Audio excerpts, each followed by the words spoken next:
Welcome to the Portland chapter of the Native Plant Society's one of our special workshops for Native Plant Appreciation Month. And we'll just take a look at this poster as we're letting people in. Each year they put together a beautiful poster, and I actually use these in my notebooks. So if anybody is online that can tell us how that process happens, that would be great to share. I do want to welcome people from all over the state, since this is a statewide event or group of events. And I'm going to show you the actual proclamation that the officer of the governor did. And it says, whereas native plant species are an important part of Oregon's heritage, providing significant, and mine's cut off, aesthetic, economic, and ecological contributions that make Oregon a special place to work and live, but especially that diversity of over 3,600 native plant species. So as we are looking at the different projects tonight, I want to think about those numbers of species that are being documented in iNaturalist and see how that compares to the total. So to go along with our Native Appreciation Month, then the Portland chapter decided to share our calendar so that people could get a view of all of them, all of the events that are going on. And we've already had 3 on Saturday, 1 yesterday, and tonight's we have another one, the iPhone photography in Mosier with Mike McKeague. Next week is our program, and I'll show you a reminder about that here shortly. We have Nob Hill. We have another workshop in person with Gabriel Campbell at PSU, which is a second part of some workshops that we were doing on seed gathering, and now we're doing seed propagation. So if you want to join us, please look at the contact information and join us on the Sunday the 16th. Okay. So again, just a reminder that the portlandnativeplants.org is our website. And we will be having Andrew Millison for our regular meeting next week. Building resilience to climate extremes with Andrew Millison. Same time, same place. Okay, and then just to get us warmed up before I introduce our speaker tonight, here is, sorry, I have too many controls in the way. Here is our new umbrella project, which Mart will explain more about. This is where not only are our Bioblitzes from last year and this year for Native Plant Appreciation Month, but the ones from the statewide. And actually, you see, they are in the lead, and theirs is only lasting for 10 days. So they've done amazing things. And the cool thing about this is you can click right on these bars and go to theirs. And I'm going to just show you the map that shows the whole state and where those observations are being made. And we are trailing this year so far. Of course, it's only the 6th. But I want to just click on ours for a minute so you can see where our boundaries go. So this is our NPSO PDX 23. All of our Bioblitzes this year will have that beginning. And whoops, where'd our map go? Oh, there we go. Just to show you the boundaries that we have. We do include Portland, Vancouver, and up the gorge because we have many of our hikes up the gorge. So be sure and check that out. And some of these people are online tonight. Caitlin and Kieran, myself, which is actually a reminder that if you have a different name that you use in iNaturalist, please put it in your participant list. Okay, so let's take a look at that statewide Bioblitz, where they have already had over 1,000 observations. Looks like it's taking a bit. Notice that it's only going through the 10th. Okay. And our sedge queen is out there getting her sedges. Now, some of these people are active identifiers as well. And I know that James Mickley did a presentation on identifying. So if you want to learn more about that, please find that at the OSU website. Okay, so, and again, they are all over the state.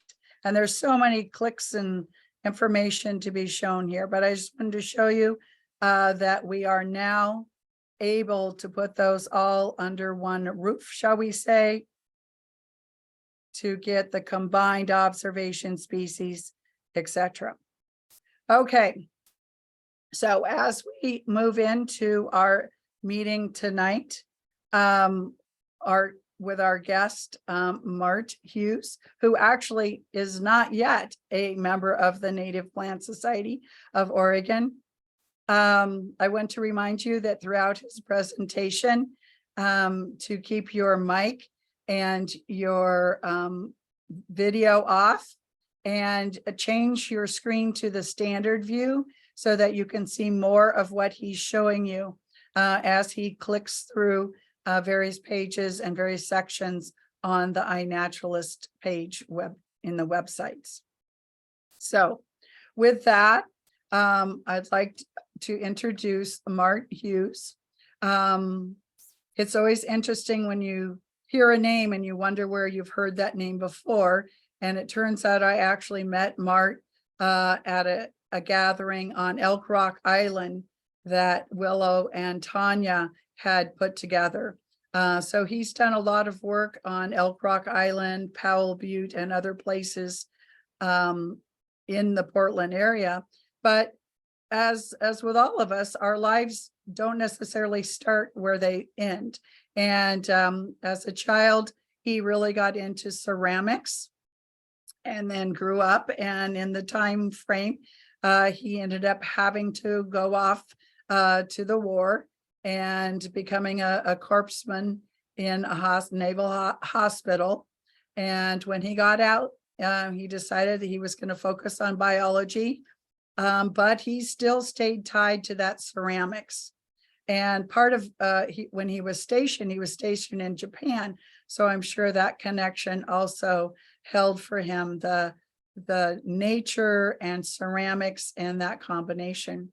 So he came back to Portland and pursued biology at PSU and also pursued ceramics for several decades actually after that.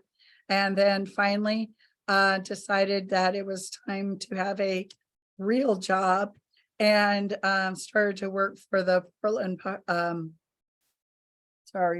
Park and Rec. And that is where he really started getting interested in restoration and native plants and knowing the difference and making plant lists and doing surveys. If you have been to Powell Butte recently, you can thank Mart for that whole idea of building that from cow pastures and whatever it used to be. I mean, it's amazing now. We actually used some of his plant lists when we were giving some COVID hikes on the different buttes. So anyway, we now have Mart, and I, again, just kind of came across him on iNaturalist as we were trying to solve some boundary issues for our fire Bioblitz. And so there's a whole messaging system that you can do on iNaturalist. And with that, I'm going to stop sharing my screen and we will let Mart take over. Carexobnupta. Are we live? We are live. Okay. Lisa, thank you for that kind introduction. I was looking at your calendar there and looking at Powell Butte, and I was just up there not so long ago. It's an interesting place, and I enjoyed working there for 16 years with Portland Parks and Recreation. Actually, my interest in biology goes back to my childhood. You know, one of the early questions I had is, what is this that we're seeing out here? And with mostly questions of geology, but along the line, I became a passionate botanist, and having retired, I can spend more time learning new plants and visiting places. While I was at Portland Parks, David Newberry at Johnson Creek Watershed Council introduced me to iNaturalist. And when I saw it, I thought, this is what I've been trying to do all my life. And because it took a geocoordinate and a species and tied them together in a very real way. One of the things I have done is move from iNaturalist of identification and posting and started looking at it as a tool to obtain a greater understanding of the biology and the ecology of the species that we are running across. As a result, I spent a lot of time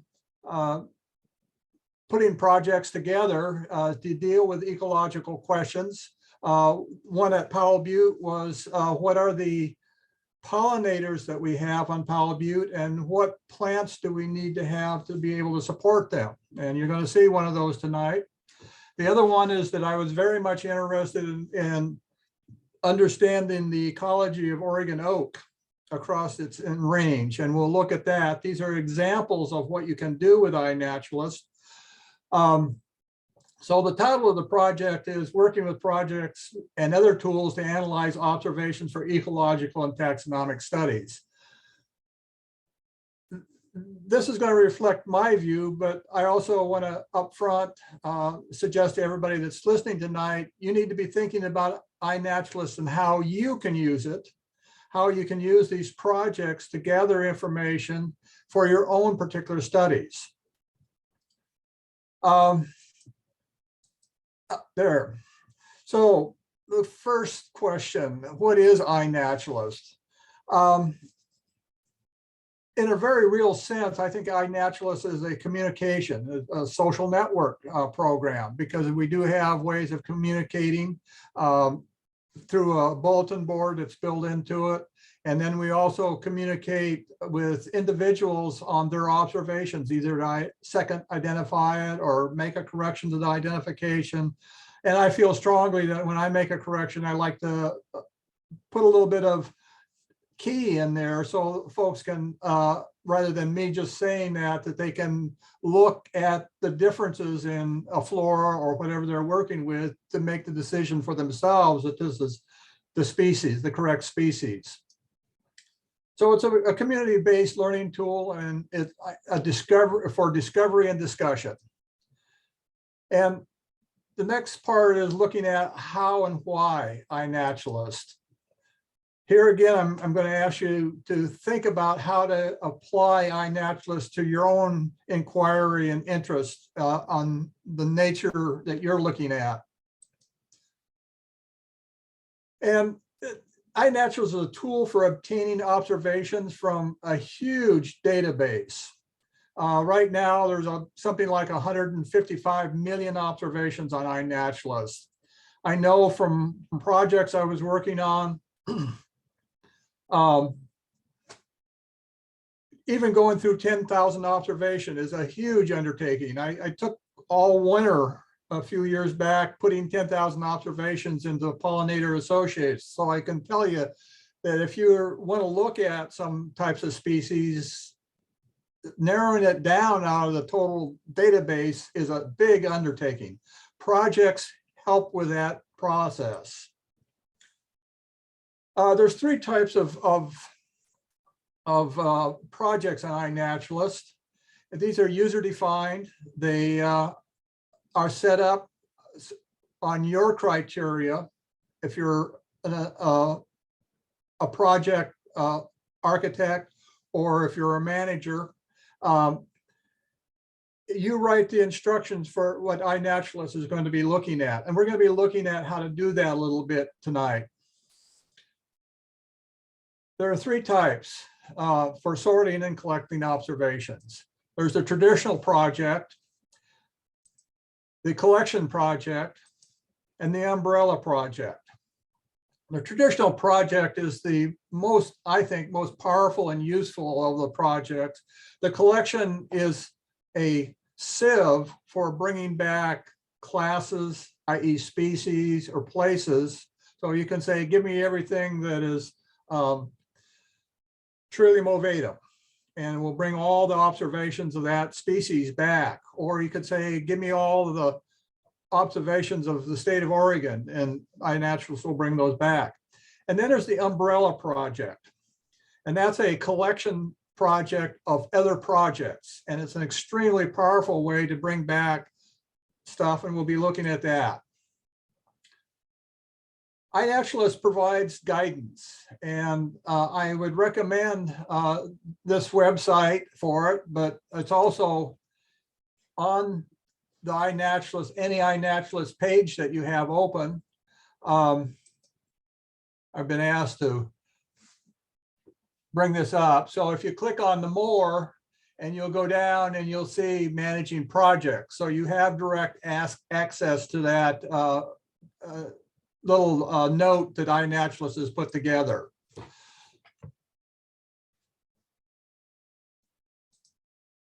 This is what it looks like, just to tell you it's there. And I really encourage you to read that. It'll give you a much more, a broader view of iNaturalist view of projects. Now, the traditional project, I think, is their highest function. It's a collection of observations that embody a defined feature. In other words, as a project manager or creator, you have a concept of some aspect of the taxonomic or ecological or some biological concept that you're identifying observations that contain that concept, and you're putting it into a single project or a way of retrieving those.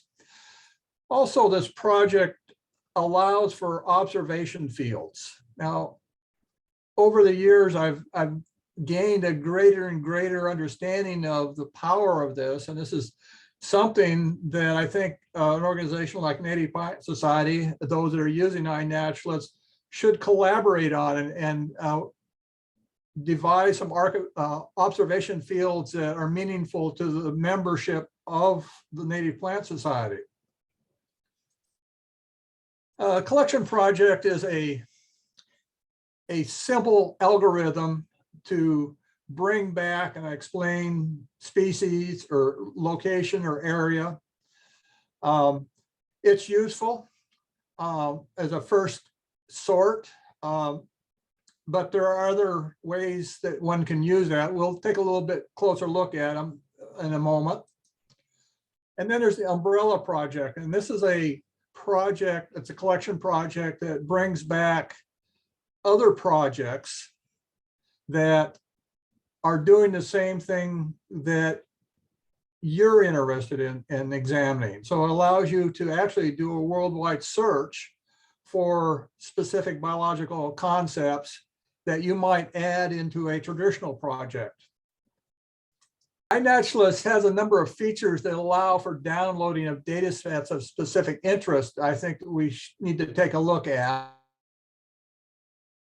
Include the filters dialog box. If you haven't already used it, I'll go over that quickly today and show you some of the power that it has.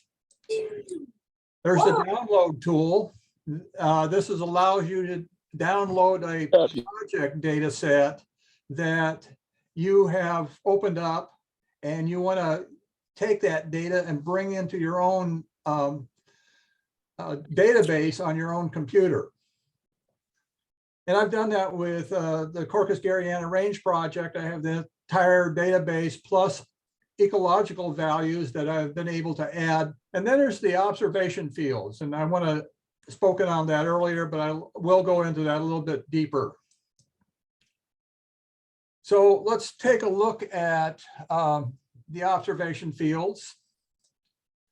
And I'll open up a page. And I opened up the front door of iNaturalist. I put in Oregon oak, and it default specifies North America, and you'll see there's some 10,000 observations in that. I don't want to look at 10,000 observations. I want to look at a much narrower set of observations. So I'm going to narrow that down, and you do that by clicking on the filters box, and you'll see there's a little tool here that pops up, and you can search on variable things. I like to use the needs ID a lot. I'll sit down and just look at other people's observations that need a second agreement and take it to a research grade. Or if I open it up and just want to look at plants or birds, you can click on this and it'll bring them back those phyla of organisms. But I use this Moore's filter quite a bit. And when you click on that, you can search for a specific individual or a project or a place. A place is another powerful kind of backroom tool in iNaturalist, and you can create user-defined places. And iNaturalist normally uses nations, states, counties as the ones that are built into the database, but you can create user-defined ones. But let's take a look at how to use that. If you click on the X here, and I've actually typed something in, I put in Oregon, and there's a drop-down list of user-defined places. You'll see that Oregon and Washington pops up. It's a user-defined of the two states. I like to use it if I'm just interested in looking at observations in the Pacific Northwest. But I'm going to look for something else. So I'll type in NSA Columbia Gorge. This is the boundaries of the natural scenic area, the Columbia River Gorge. It's the official boundaries that I copied and put into iNaturalist. And I also put in the Corcus Garryana Range project and then update the search. Shows you that we still have Oregon oak, but now is the location. It's changed it from 10,000 observations down to 276. So now we have a set of observations that are local in the gorge. At this point in time, I want to do a little tour around the back of the edifice of iNaturalist and go in the back door. So these are all screens that iNaturalist has constructed for general usage by all iNaturalist users. But there's a back door that I find it's interesting to know about. And if you look up here at the top, this is the Universal Resource Indicator. And you'll see this is the iNaturalist server. And with question mark, we're telling the server that we want a place, a species, or the project, and the species. And we're going to look at that a little bit more, but just to familiarize you with that, I'm going to look at now the observation fields. And these are, again, user defined. And if you'll see up here, it's just iNaturalist /observation_ fields. There's about 50,000 of these. Some of them need to be swept up and put in the dustbin. And there's some that are very functional and useful. This is one I created, so I put that in. I'll do a search on it. It brings me to the working page of that. I can edit it or delete it. But I want to take a look at what it provides if you click on that link. And you'll see that these are all the observations that have been annotated with acorn and yes. So, and there's 561 of those observations at this point in time. I refer to this as a catalog. And I'm expanded my interest in oak, and I'm interested in being able to identify oak on the acorn cupula, that's the cap. And but let's take a look at one of the observations, and one up in Belfair, Washington. Scrolling down, you'll see that if you click on acorn present, you'll see you have choices of observations with this field and value. So let's click on that, and it brings up 561 observations with 34 species. And it's just a tumble of observations. When I did this one, California scrub oak, leather oak, tan oak. But if you click on this 34 species here, iNaturalist will order that for you. So now we have 103 Valley oak and 102 Douglas oak.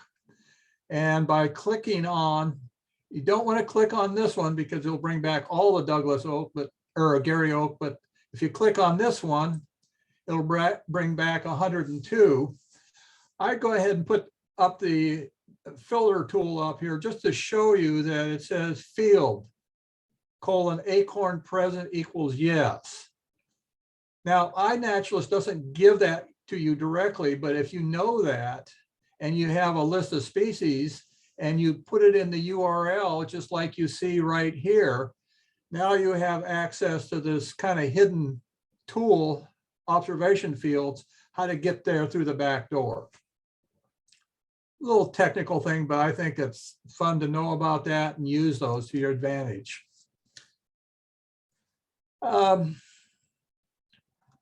As I said earlier, observation fields, when you add an observation field, I'm looking at a photograph and I'm going, oh, there's something interesting there. Or in the case of the acorn caps, I want to be able to pull those back. Now, since I'm working with a lot of all the white oaks in California on the West Coast, I've learned about identifying them by the leaves, and some observations have the acorn and the cupula, but sorting through 10,000 observations to look for that is difficult. But as I go along, I create observation field values. And as you just saw, I was able to pull those observations back so I could sit down and actually key out a species based on the images for that particular acorn type. Traditional projects allow that to be included into the observation. The collection and the umbrella project do not. So this is a really powerful addition to the traditional projects. And as I said earlier, they're content specific by the act of adding them to that project. Let's take a quick look at a project, the Corcus Garryana Range projects. You'll see there's 48 100 observations in that. You may recognize some of these folks. They're I've added their observations, and but they're taking those photographs. Oops, too fast. Now, since I'm interested in the range, the spatial range is built into iNaturalist, and you can very easily bring a map like this up of the range of Oregon oak, Gary oak, onto iNaturalist. And you'll see that we've got ranging from Vancouver Island down to the transverse range here in north of Los Angeles. This is actually not a legitimate that's in the herbarium at I think Santa Ana Herbarium and Botanical Garden. But this is to show you the use of a database. You're looking at a Copland-Geiger climate map that's available online. And you're looking at Mediterranean climates. This is the blue, and it's a warm Mediterranean. And then this yellow here is hot Mediterranean. So this is what you'll find in the Pacific Northwest and some of the mountain ranges in California. This is what you'll find in most of California. And then this color here is continental climate. It's a dry summer, so it's Mediterranean, but because of the coolness of the winter and the dryness, it's a continental climate.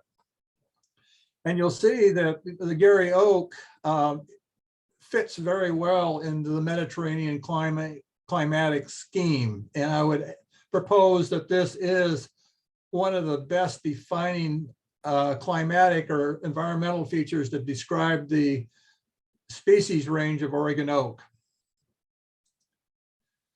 Within the project, we're looking at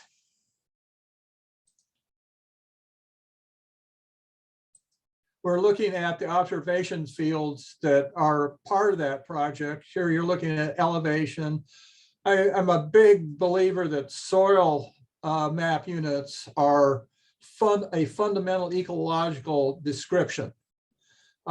This is out of that. Soil work, water. Soil water is another highly important feature of the ecological environment of any plant. It goes on. I've got a number of these. I didn't download all of them, but just to give you an idea of what you can do with these observation fields to gather information. Now, I wanted to take a quick look at pair examples. So here we're going to be looking at pollination ecology. That's an umbrella project, and pollinator associations.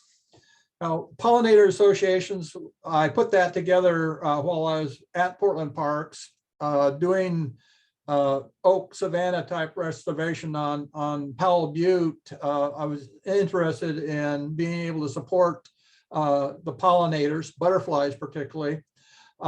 So what species do we want to target, and what are the plants that they require? And I was doing research, and I could not find any information. And I thought, iNaturalist, I can create that information. Haha, I'm still working on it. And we've gone from not much to some 55,000 observations. But sorting through the stream of observations coming down iNaturalist, I put together a umbrella project. Oops, first we're going to look at pollinator associations. You see there's almost 56,000 observations. This is a worldwide project. I do have a number of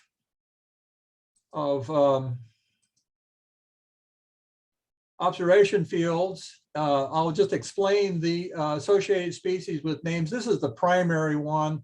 And what that is the project is really observations of insects and birds and other pollinators and the host plant that they're on or associated with.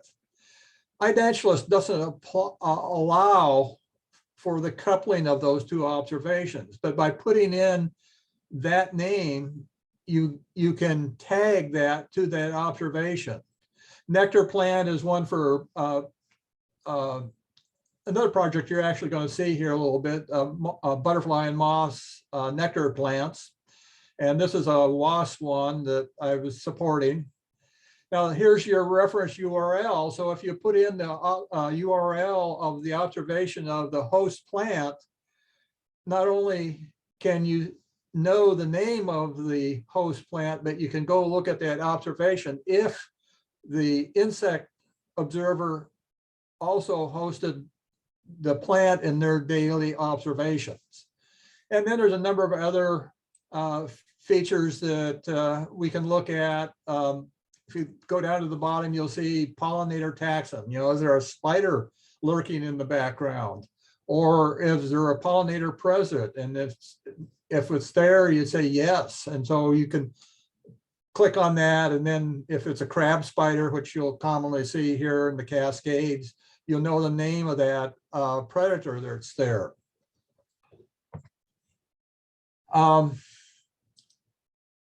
Show you how that works. Here's a dark paper wasp from an observation in Vermont. It's in pollinator associations, and this one, the user put it in, and they said it was on Soldagio. And I looked at it now, that's not Soldagio, and I had to make a correction on that. So I went in and edit the fields, and I used the associated species, and I identified it as a flat top goldenrod or Euthamia gramifolia, and made that correction in the database.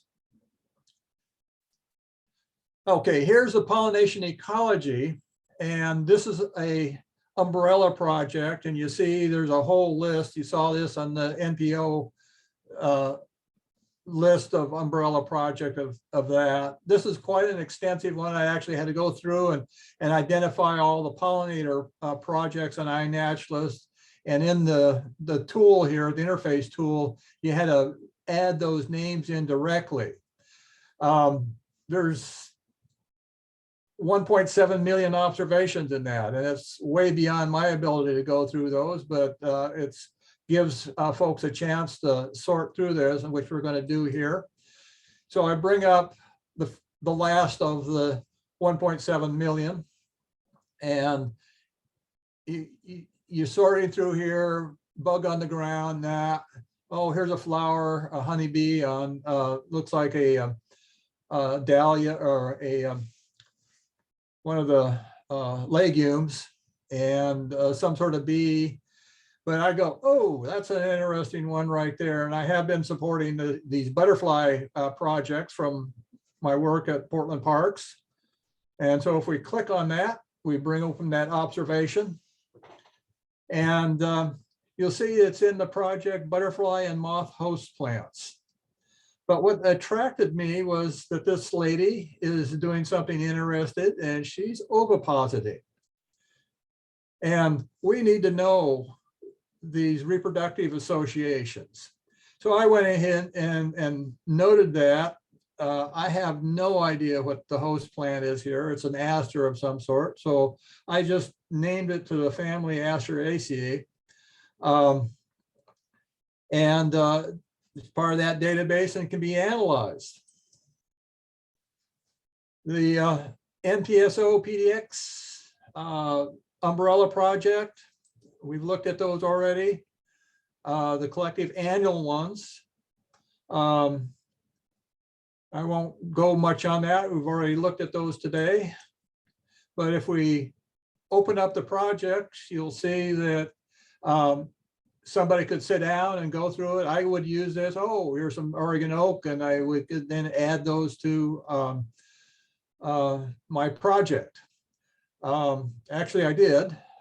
This is up on Stacker Butte area, north of the Dells on the Washington side. The other one that I'm pay a lot of attention to is the lomatiums and these early spring, the Geyer and the other salt and pepper ones. You can also order these by species. And so you'll see right now, Fringe Cup is the top observer. And I think we're coming to the end here. Yes.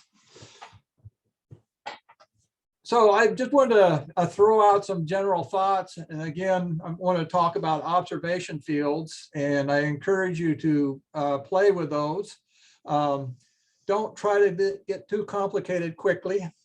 I think the yes or no field is sometimes the most powerful tool you can use. You know, is the object present or not? So in my oak work, if there's an acorn or a cupula there, I can say yes. I don't care about the no's or not observed, but that allows me to retrieve specific ones that have that feature. If you're interested in general class values, i.e. you're doing a rather general sorting. So if you're looking at the fruit, you can say, is it large, medium, or small? So there's just a couple fields here and not detailed separation, but you can always do that later. If you say, oh, I want to see the large fruits, you can bring those back. Or if you want to detail, if you're looking at leaf structures and you're talking about the hairs, you could create a huge list of different types of descriptive terms for a leaf pubescence. Okay, I wanted to try to keep it within a certain time period, so I'm going to sign off here on the presentation, and hopefully it's going to leave some time for some questions. This is me on iNaturalist. This is me as a person. You can always contact me at carex@solidnet.com. This is what I've done, a number of observations, species I've seen, identifications. So with that, I think I'll open this up for questions. And I'm going to stop sharing. And what do we got?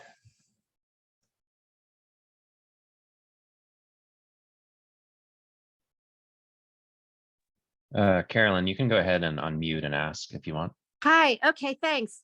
So I am very new to iNaturalist. Leisha got me going last year, and I'm asking a question about an established project.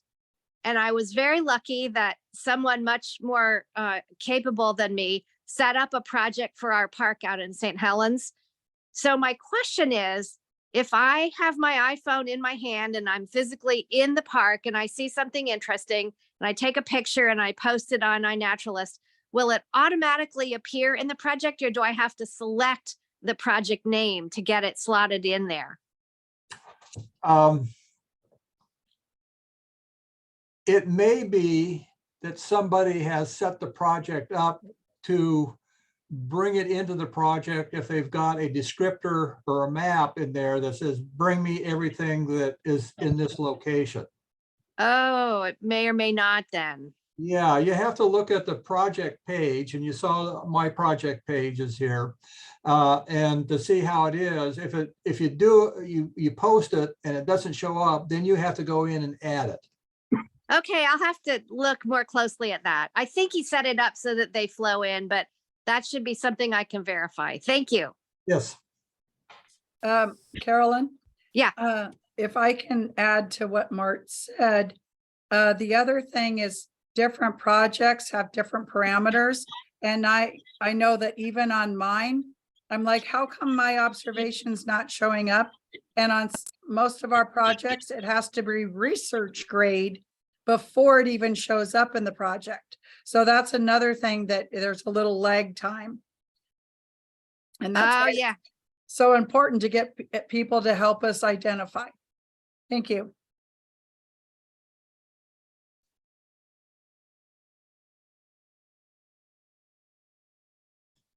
Well,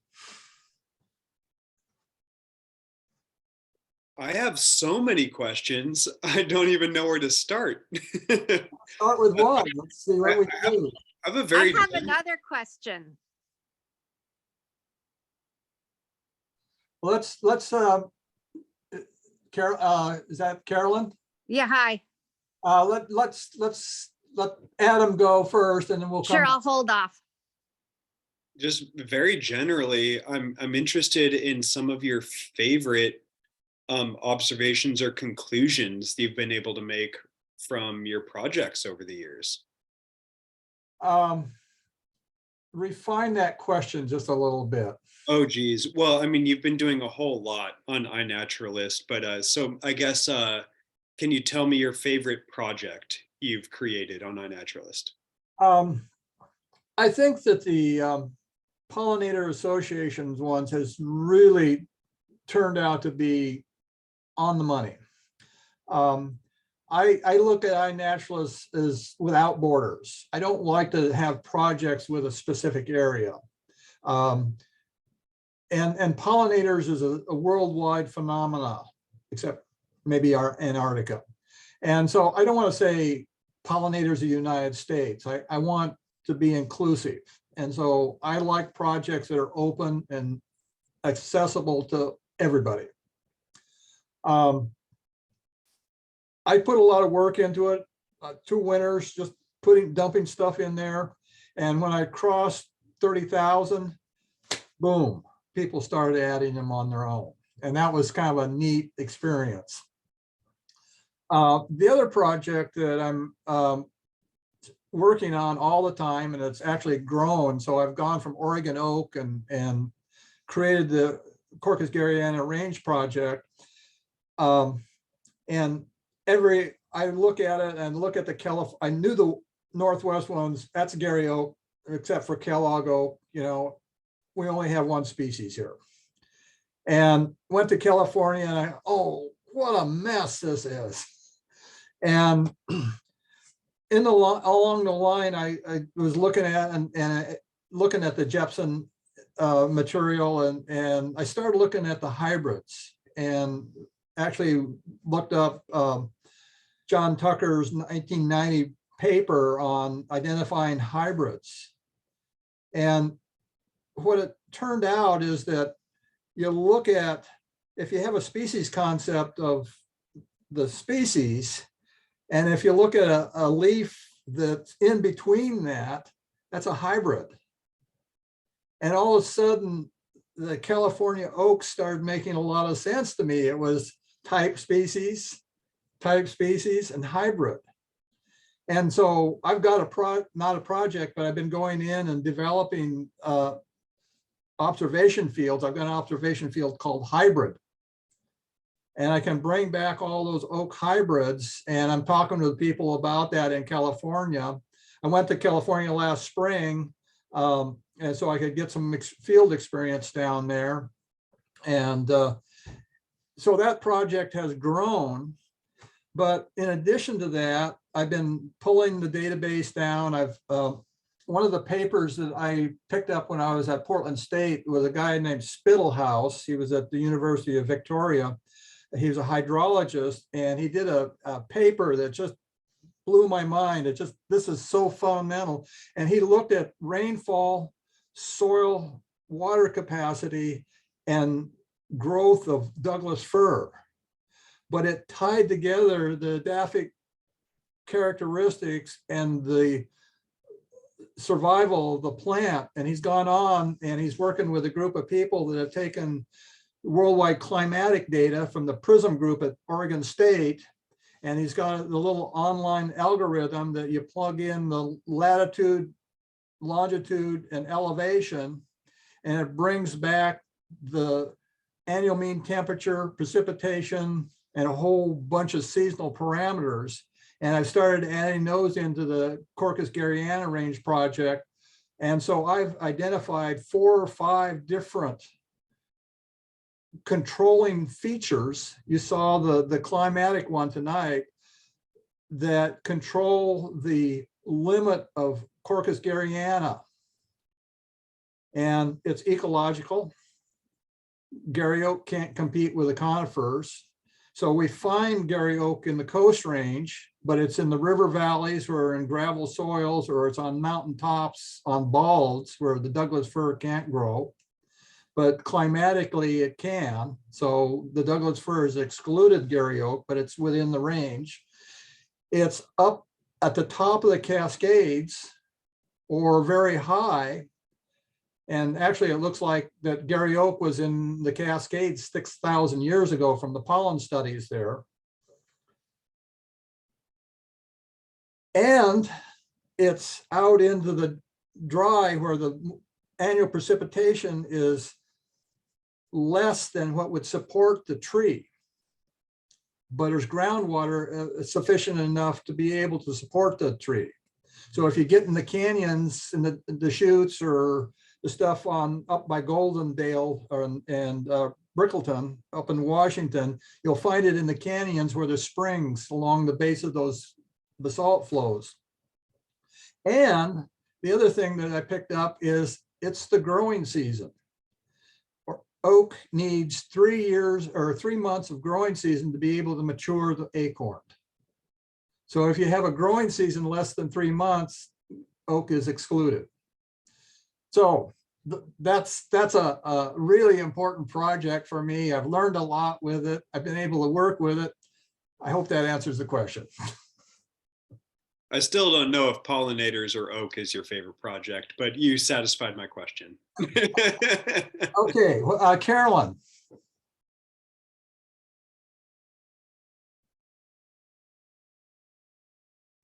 Oh, hi, sorry. Okay.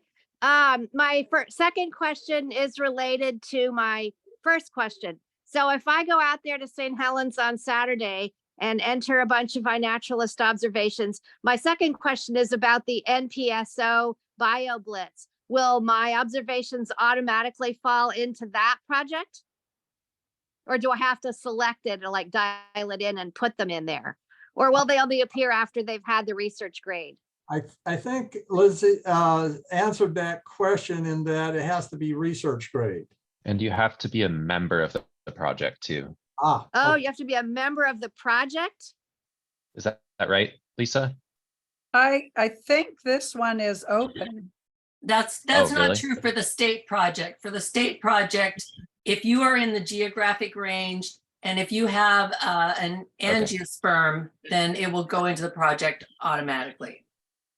Yeah, I thought ours was set that way too for the April one. Some of them we've narrowed down to just project members, like when we were doing the fire blitz. But that's something I will check. Thanks, Judy, for sharing too.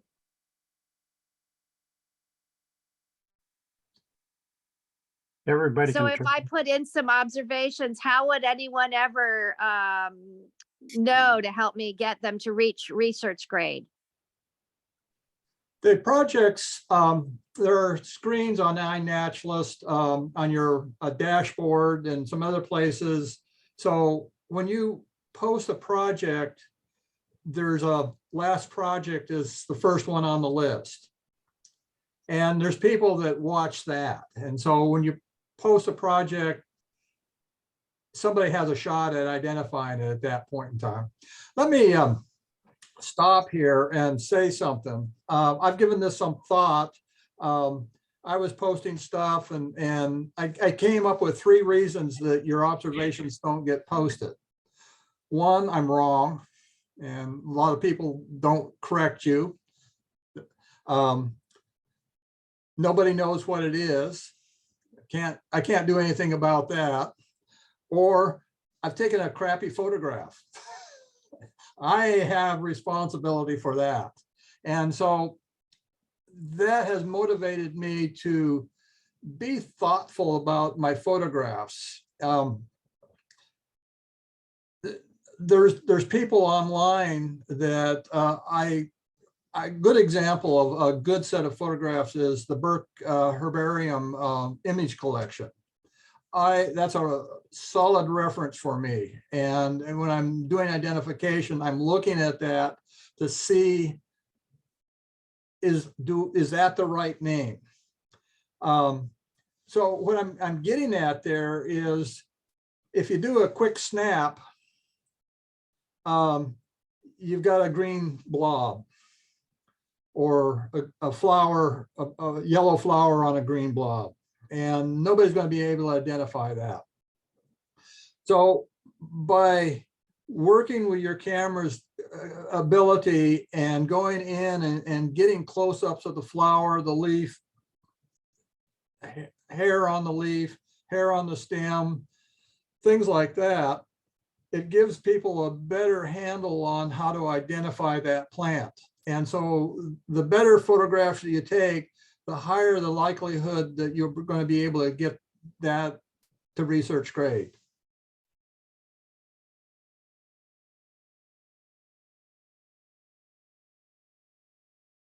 Any other questions? Yes.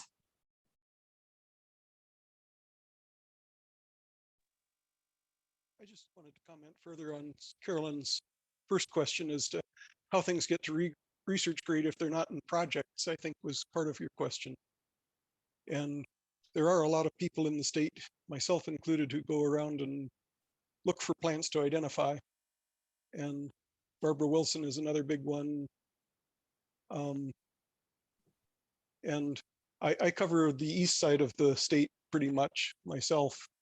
And Barbara is all over the state. I know Mart does a lot of IDs too. Tom, hello. Hello. We've never met before. You're a good botanist, and I enjoy seeing your observations. So, but my answer is that just anything that shows up as a plant observation in Oregon will probably get someone to look at it and try to identify it. But I will admit that there are only about half to a third of the observations that I see that I can actually identify. So.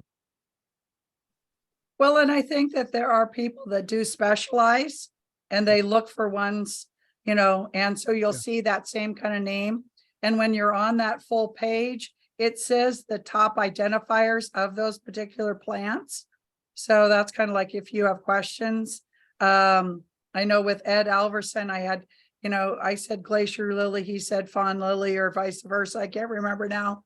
But I think that's an important point. The other thing I try to do when I am acting as an identifier is I do go on to the projects that I'm working with. And that's where I start. Otherwise, it's just so open.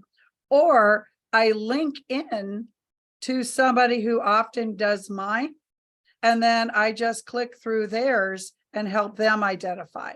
So I kind of just get into different modes. And I'm sure the rest of you kind of do that too, that find yourself identifying.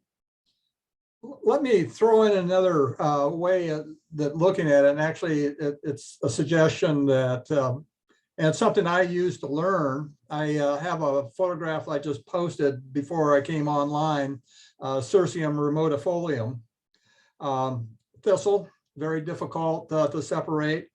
But I'm confident I've got the right identification. But what I like to do, particularly when I've identified a new species for me, I'll bring up that species and draw a big circle around it and go through and look at all the observations that are done in that region.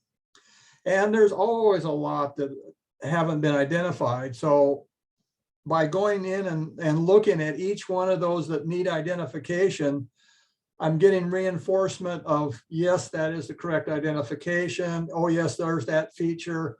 And I learn a tremendous amount by going in and doing research grade observations.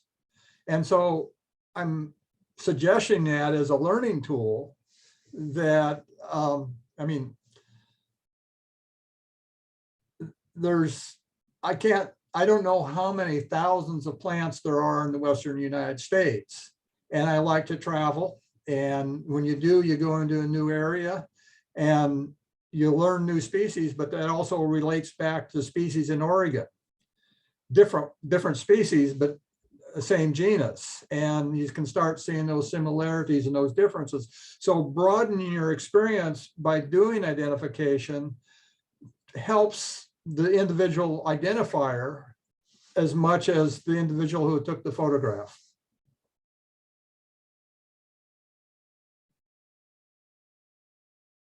Other questions?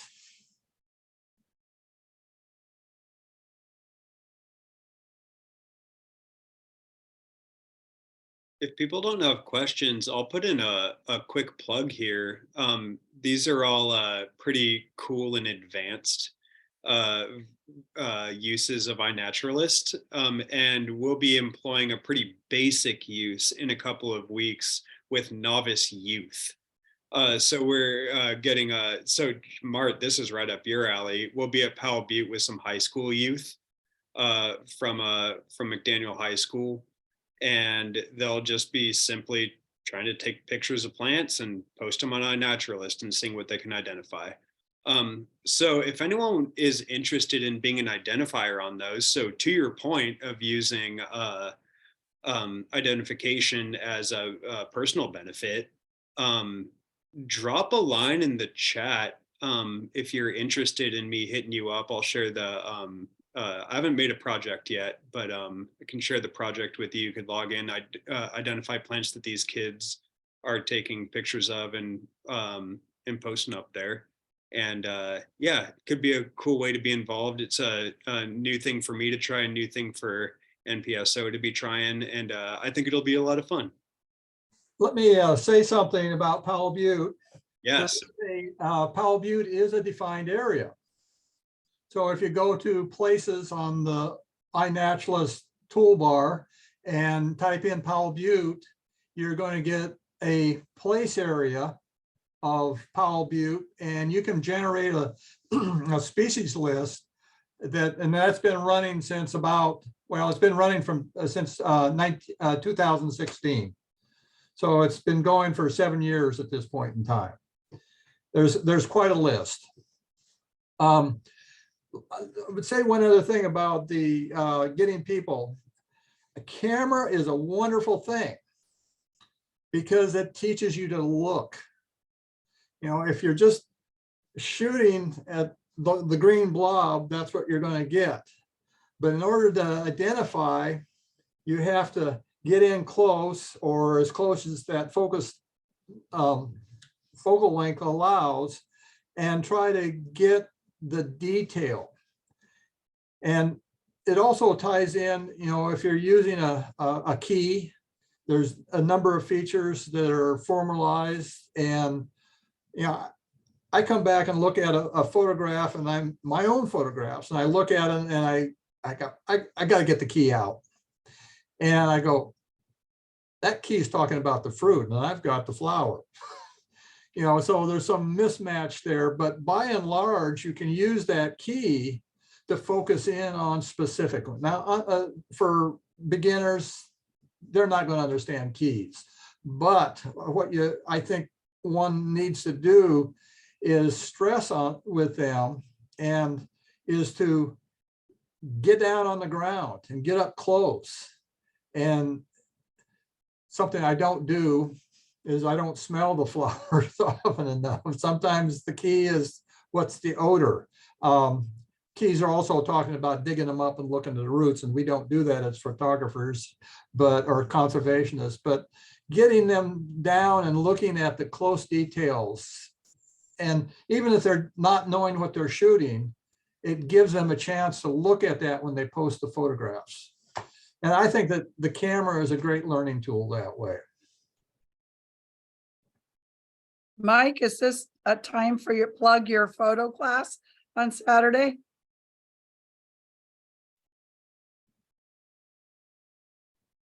It's not taking the bait. Yeah, Mike McKeague, who lives in Mosier, has been giving iPhone photography of native plants classes and workshops. Oh, And there you go, Mike. Tell us. as Mart was talking, I and the instructions he was giving for providing adequate flower information for ID, It's exactly the advice, even if you're taking photographs just for aesthetic rewards. But if you're going to post iNaturalist, it's doubly important to get down close and pay attention to the details that are being recorded. I might say something about close up, and I have an iPhone and I've not learned it very well, but am I online? Yeah, this is Yep, my we can hear you. this is my camera. It's a Nikon, a shutterless camera. And I've got a 105mm lens. It's a macro lens. And it allows you to get, it's a little bit of a telephoto lens, so it zooms in a little bit, but it allows you to get closer than a normal lens. In addition to that, with my iPhone, I've got an app in here. Nikon has a port here that allows me to put a GPS unit on my camera. That's my GPS unit. But that port fails on me. I've had a number of Nikon cameras. These fail all the time. So I have to use the GPS apps on my iPhone to Bluetooth over to the camera. But what that does is that writes the longitude and latitude onto the header of the film. And you can go into when you add an observation, and I add each observation individually into my, when I add an observation, and you can check, locate it, use the header information to fill out the place, the longitude, the latitude, and the time and all that stuff. So it pulls all the data off the image that was taken by the camera, and it makes the observations just really easy. I appreciate I guess the question I would throw out to Mike is, can you tell folks how to put multiple observations onto a single, multiple images with your iPhone onto a single observation? Well, yeah, I do that routinely with iNaturalist observations. And now I think this Saturday we may go out and practice that as part of the workshop. So you may see some observations crop up Saturday on iNaturalist from my location with multiple photographs in a single observation. That way you get, a range of characters of the plant. How do you do that? I'd have to go back and do it again to remind myself. It's actually pretty easy. There's just the little box and it has a plus, and you just click on that. Or like when I've just started taking the photos, and then in your iPhone, you can click 3 photos in a row if you have the stem, the flower, and whatever. And then they just all populate in there for the same observation. So that's actually good to know, because I've never used the iPhone. I like to download all of them individually when I'm back at the desktop. So I mean, it's a different approach, and I didn't know how to do that. Well, I have to give a shout out to Linda Hardy, who's kind of an old schooler, but she's learned her technology. That in an iPhone, if you open all the information, you can open all the information about, the aperture and all of that. She writes all her plant notes right there with her photo. So she's got her own personal iNaturalist database. Unfortunately, it doesn't have all those observation fields like what you were showing us, Mart. Well, it's there. That header is really it was devised by newspapers and news outlets so that photojournalists can add all that stuff in, and then they send it out on the wire, and they've got all the information to be able to, you know, pay the people that took the photographs and give them credit and longitude and latitude so they know where it is. But it's an extremely powerful tool.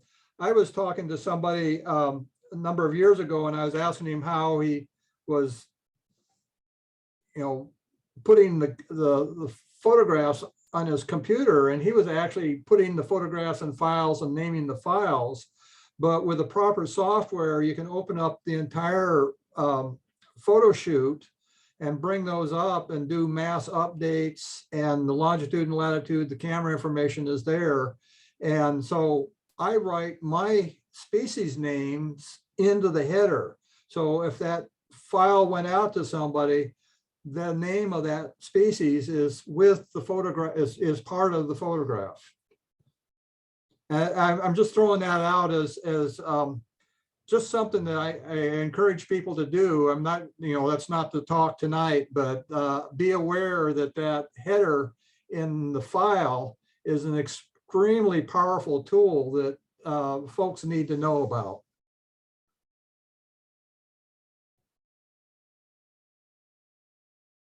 Elise wants to know what software you use to add that information to the header. I'm going to open up my screen.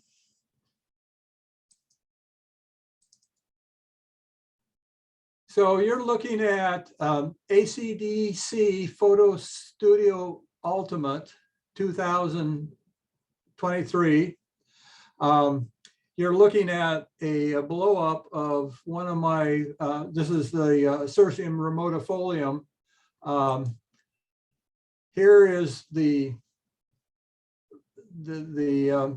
string of photographs that I took down at Cape Blanco. So I added the name Cape Blanco State Park. There's the time and the date the camera took. It recorded the elevation, longitude and the latitude off the iPhone, and then this is the file number.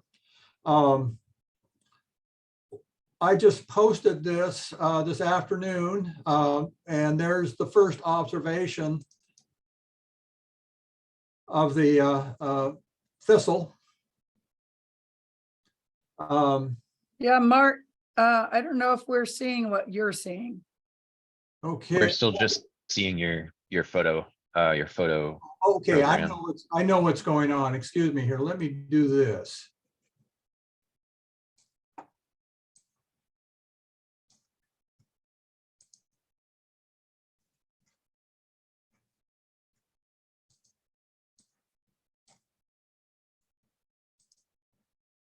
Okay. So you're looking at a blow up of the image I took. Let me go back to the managed part of it. So here's the shots I took out in the field. There is the image that I started to talk about. You see, I've color coded it. So when I do the posting, I go through and select the photographs that I'm interested in posting, and then I sequence them. And I like to have large scale, or looking at, you know, the whole plant, and then close in, and I like to do flower, not much on this one, but, and then if I go over and look at the view, it takes a moment, I can, let's see, I'm going to close this one.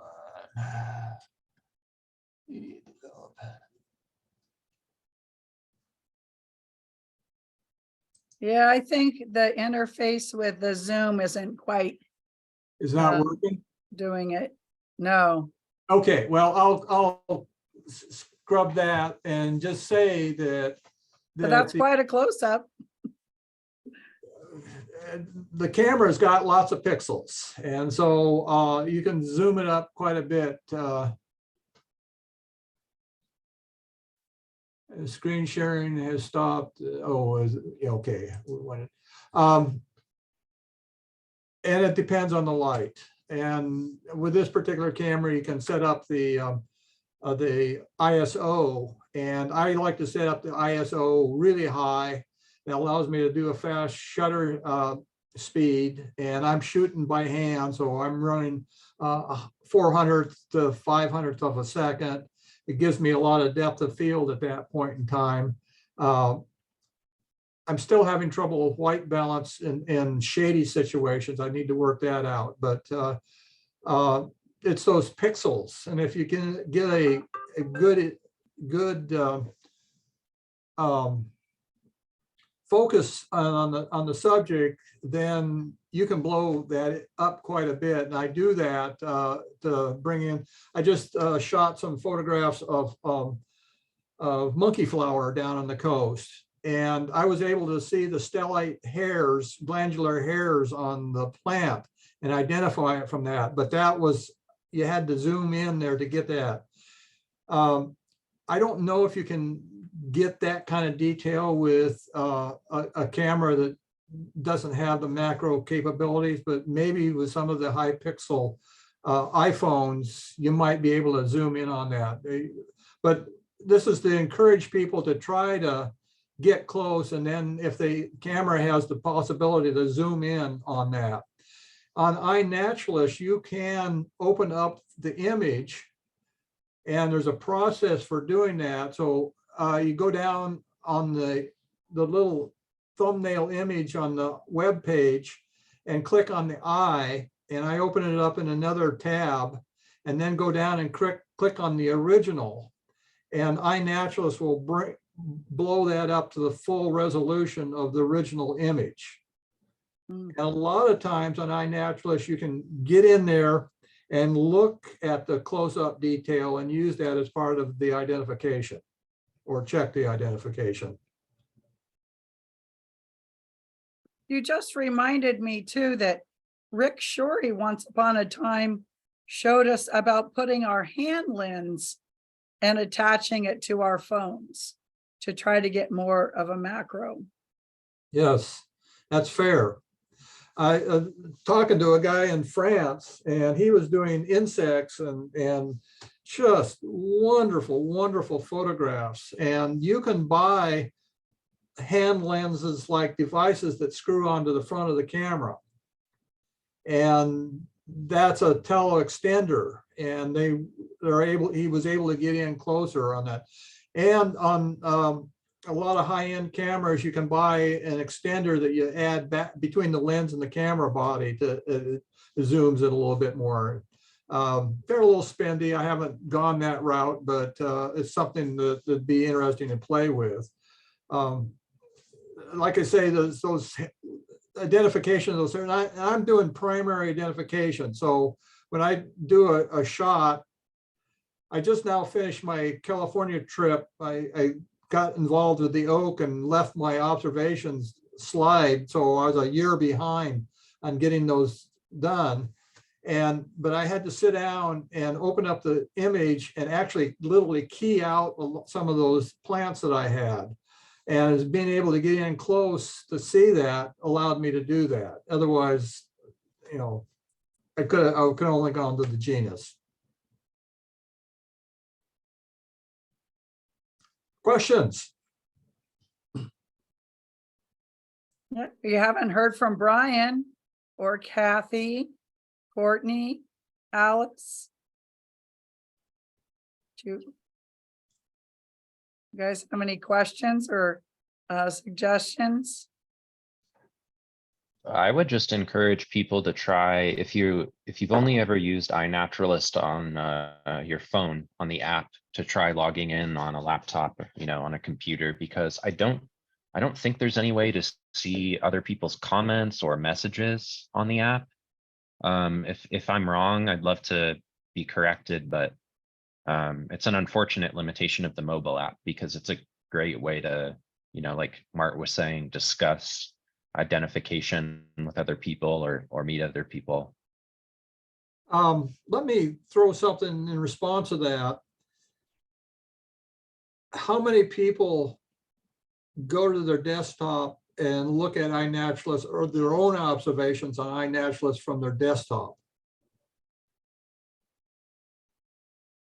Get one yes, two yeses, 3. three. That's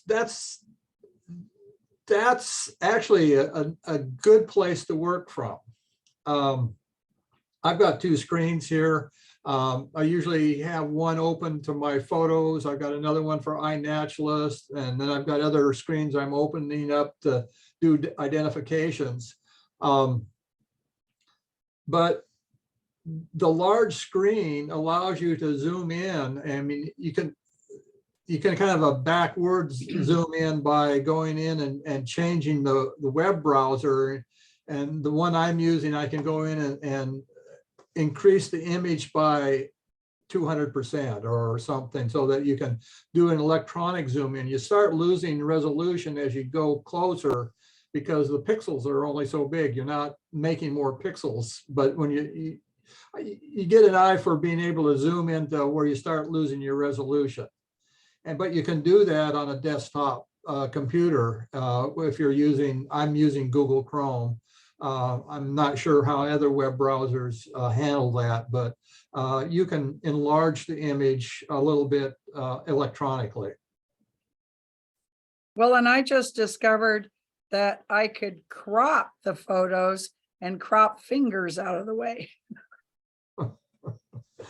So that's, I'm a big, we've talked about this. I'm guilty. and I'm justifying my sloppy photography. I find plants are not compliant. You know, when you go in and I want to look at the underside of the leaf and the plant's saying, no, you're not. And so I have to grab it and I'm shooting it like this. And unfortunately, my finger is there an awful lot of the time. I tried stands and it just didn't work. You know, it's just, you know, it takes half an hour to one photograph, and I, you know, put my finger in there because I want the leaf hairs on. But there are some, well, I'll say that there was a bunch of photographs I was looking at Powell Butte. That guy had just gorgeous photographs, just exquisite art photographs, and I could not identify those. You know, so I guess what I'm saying is the important thing here, I mean, aesthetics is important. Don't get me wrong, but the bread and butter of iNaturalist is the identification and the location. And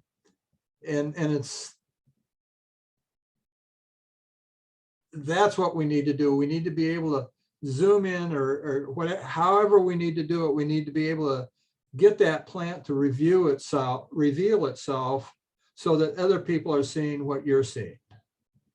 And my thumb is actually a pretty good measuring tool. 1 centimeter. If you look at the books, all the identifications are yeah. Questions? I don't have a question, but I wanted to show off this little puppy. So You can plug it into your phone in the field, or you can plug it into your laptop. It's a little microscope that you can work or use with your phone or the laptop. wow. Yeah, it's pretty sharp. You can get some really nice close-ups. If you're using it manually, you have to have a real steady hand, but they also make stands for these things. That, of course, you can adjust, and you know, if you're just doing leaves or something, you can stick it in there and get real close to a leaf. And if you're doing something like millipedes or centipedes, they move around a lot, so you have to have a little glass case to keep them in. But yeah, it doesn't cost too much. Can't remember how much this cost or how Where much. did you get it? I think Andrew got it off of Amazon, found it on Amazon. There's quite a few different ones. And this one, and we can't remember what the manufacturer is, but this was the better quality one. So there's also some that will attach to your phone, to the camera slot, that sometimes work okay. Yeah, nice. I hope that people will start using those. I think that's a really neat idea. Yeah, and Yeah. then somebody was telling me about tapping on your screen, and that particular area then tells your phone that that's what you're trying to focus on. Because normally we're in a woods and we have all this depth of field, and the phone doesn't really know what you're looking at. You know what you're looking at, but I got to experiment with that a little bit more. I also wanted to say that Mart and I'm trying to remember, is it Drew or somebody else? There's a photo that I took of a camassia, and I'm just going to put it as a camassia right now. And I thought it was a great photo showing the very symmetrical lectilineae format. And then they're looking at the ones on a similar one, attached one, where I guess they've twisted around each other, which signifies the Quamash. So it's like, here you are trying to get a really good photo, and there's still more information that's needed to actually identify it. That's where the communication stuff comes in on iNaturalist. And, you know, if you're doing a lot of identifications, one tends to be going through them and not taking the time, but I think it's really valuable to put in diagnostic lines into that on the observation itself. And it gives folks a chance to understand, you know, the fine details that make the difference there. Yeah, it's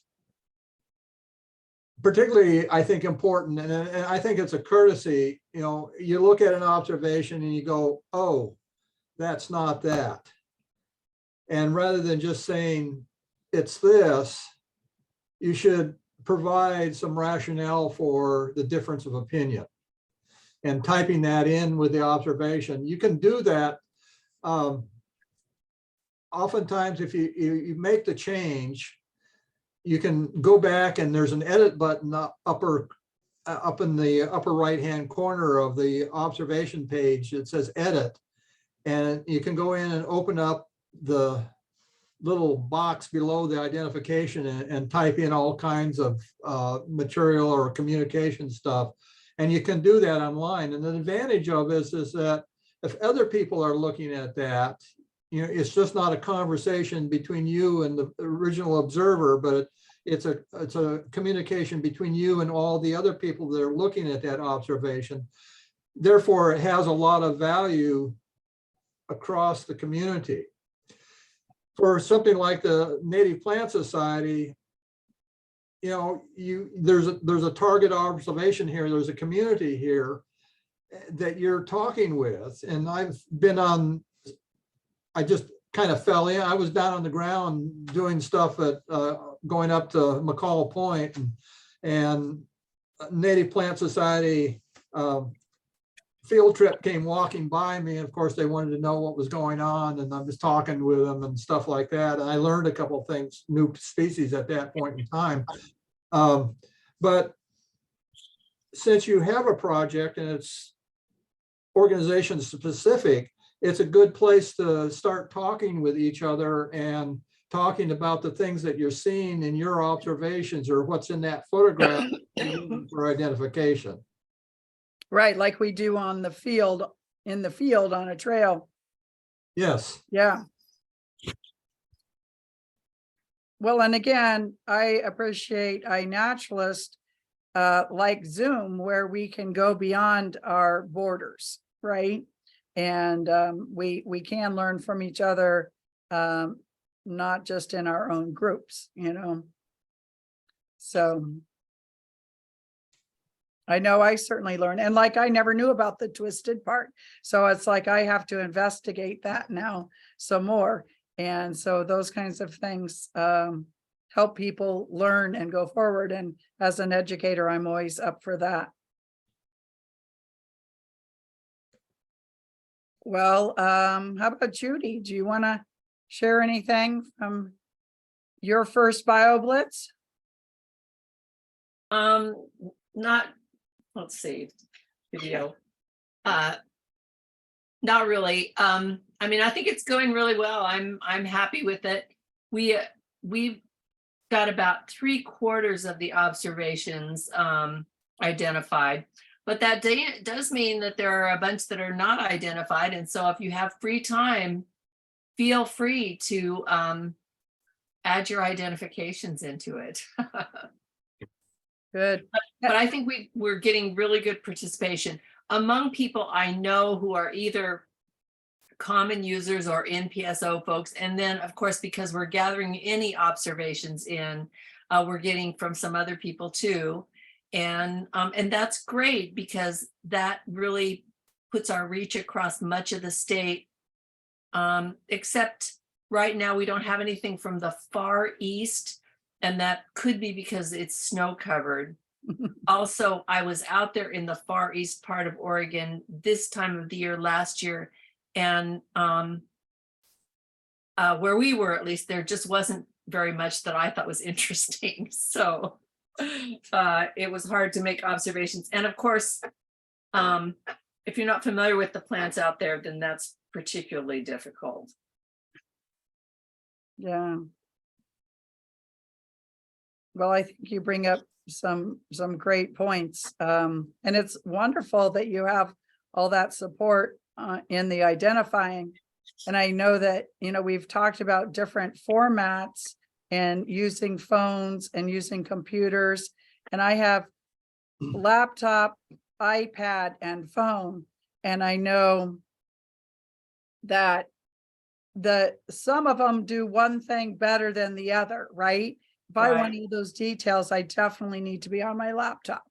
But I think I find identifying easier on my iPad than either the other two. So kind of play around with that. And I always tell people that when you're sitting at a stoplight, or not so much there, but if you're sitting at a doctor's office or whatever, and instead of scrolling your emails or what you normally do, you know, to go in and identify some plants. And kind of like what Mart was saying, I find the ones that I know something about, or that I've just learned something about, that then I apply that. And so I don't try to identify things that I don't know, especially if I wasn't there. And I know right now, you know, the difference between stream violet and redwood violet, I mean, those are so close, but yet they have their distinctive features. And again, back to what Mart was saying about when you actually take that observation, there's a whole box where you can say, I think it's this instead of this because, and again, it takes time to add all that additional information, but it is valuable. And yeah, I sit with books and my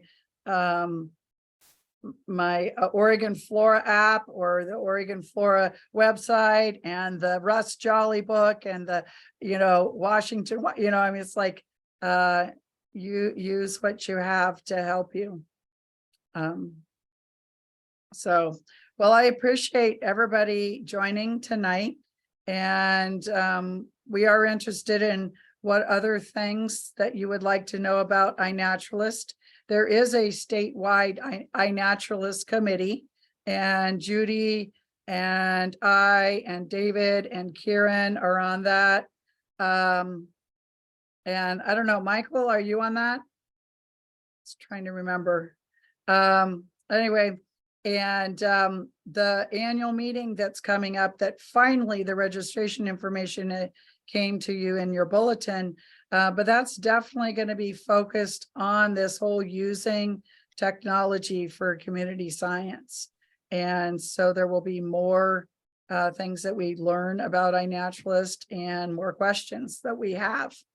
I know one of the questions that comes up is how we make plant lists, because again, going back to old school, that's what seems to be a lot of the NPSO members don't necessarily need to identify the plant, but they need to procure a plant list. And Mart had done a brief one to do that. So maybe we can get him back in a little bit and show those tips as well. So if you have any questions like that, just email the chapter or email me or anybody else that you might know, or message us through iNaturalist.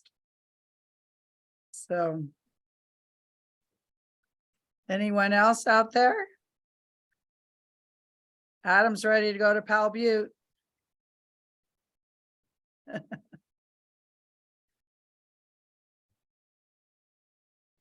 How about Alice? Elise? We have an Alice, or Elise, are you also an Alice, just spelled differently? My audio. Elise, can you hear me? Elise. Elise. You are, yeah, nice. I would put on my picture, but I am having quite a technology brain cramp at the moment. So That's fine. You have a nice picture showing, so at least we're looking at you, right? yeah. And are you local to Portland, or are you somewhere in the state? Yep. I was born and raised in Portland. I live in Scappoose, so I do that Nob Hill quite a bit, and I go up to Liberty Hill. So I'll try to figure Boy, this out. if you can get into Liberty Hill and do some documentation, we really need that for sure. Oh, for sure. I've got lots. I go up there a lot. Yeah. So hopefully it's going into a project or something. Yeah, Okay. I've tried before and I've gotten stuck. So that's why I'm trying to learn it tonight and this year, trying to do better. Yeah, well, maybe you and Caroline can commiserate together. We will. Yeah. Up So on Nob Hill. there you go. There you go. Well, thanks for joining us. And Judy, I'm glad to know that maybe we do have more observations than you. It's just that we were limited to just our members. So I think, Right. yeah, Kieran, thanks for spotting that. And David, you changed it. Okay, so it must have gotten big pretty quick then when we opened it up. You know, there are pros and cons to having too much data, right, Mart? Well, we should have more observations than you do, because your observations will come into our project. Yes. But after April 10th, that won't be the case, because our project ends on the 10th. Yeah. And remind me why you wanted to end it on the 10th. I was afraid we would get too many observations and it would become unmanageable. Especially a couple of years ago when Glide Wildflower first did a Bioblitz. They had all these observations and they probably got identifications on maybe 20% of them.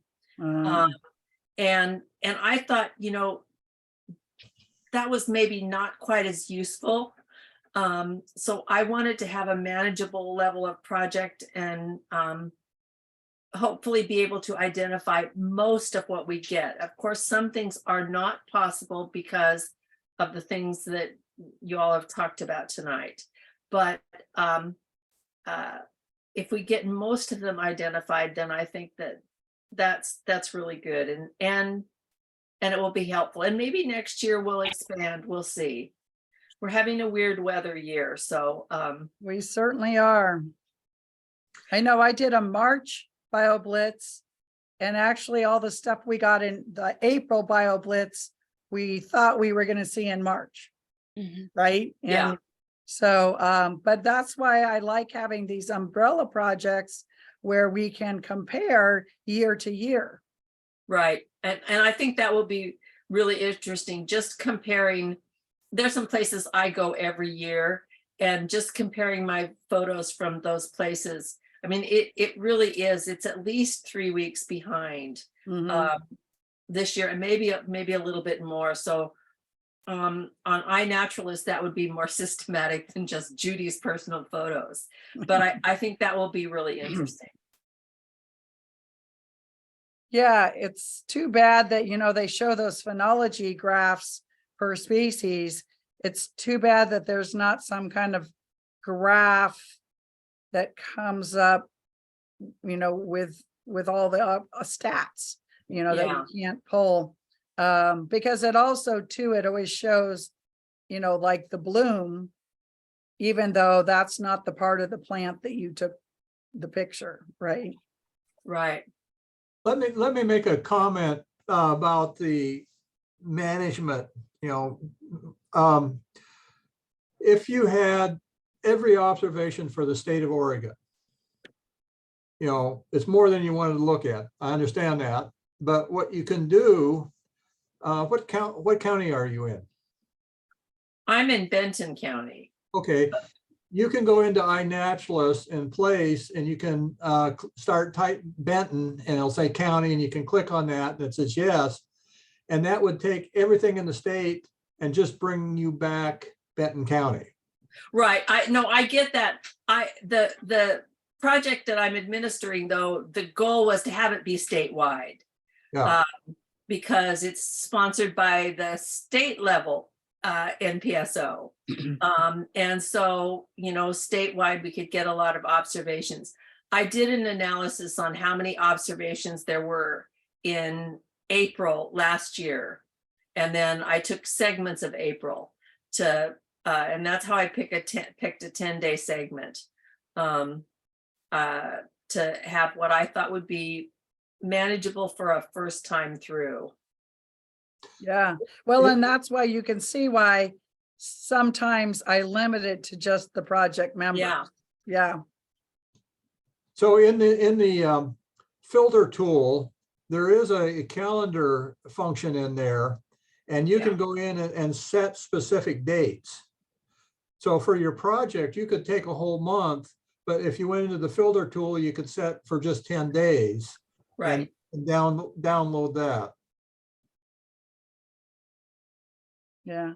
Hey, Mart, just briefly before we close, can you explain the role of a curator versus just an identifier or a project manager?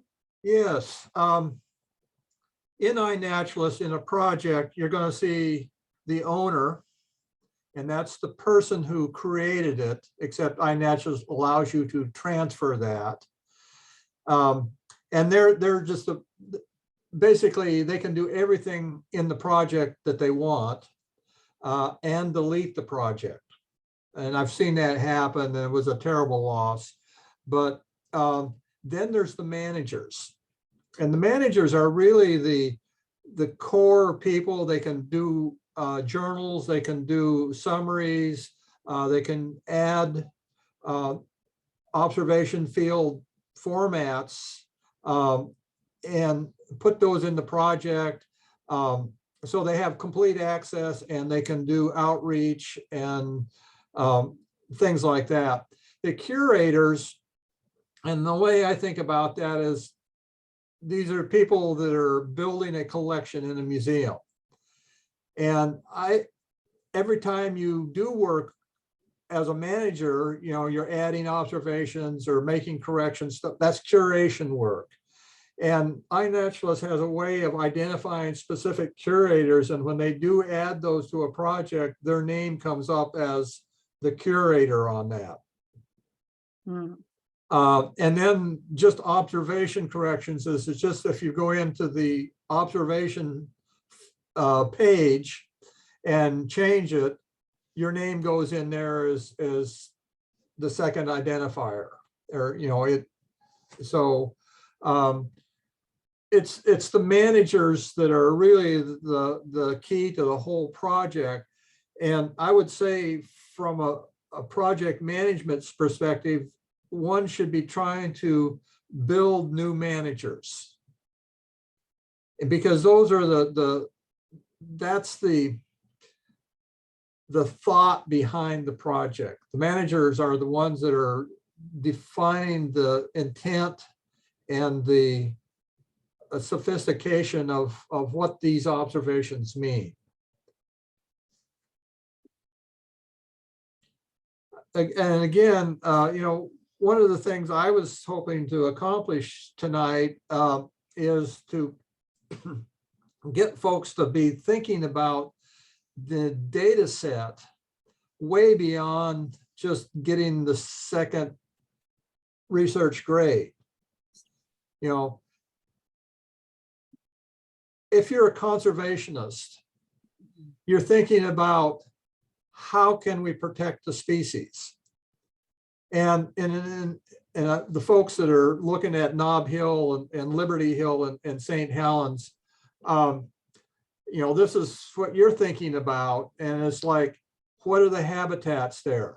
You know, oak ash wetlands, you know, those are defined. You know, some Ed Elverson's, you mentioned him earlier, and Bluching was one of his students, and he's got the paper on the oak habitat types in the Willamette Valley.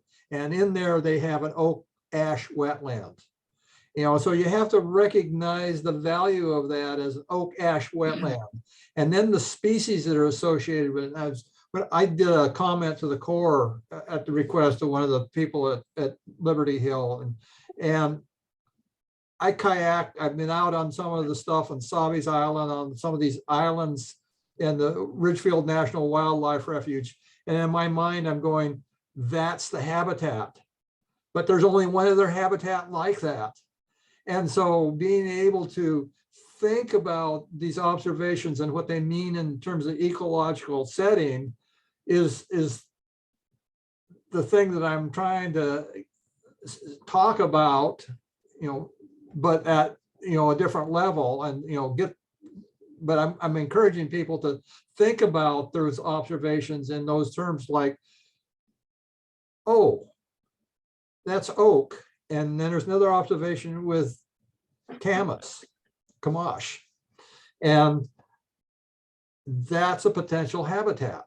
And in a sense, you know, you look at these observations and go, I want to go there and look at that because there's something neat that's going on there.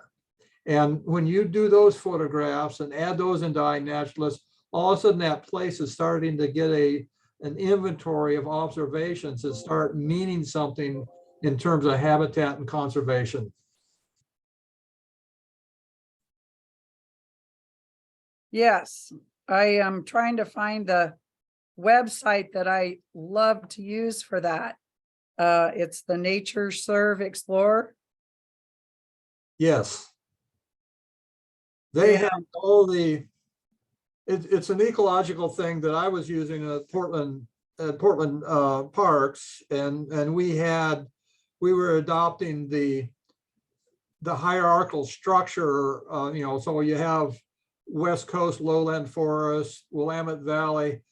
The way I like to think about it is in terms of the EPA ecoregions. And then within the EPA ecoregions, you have smaller habitats. Having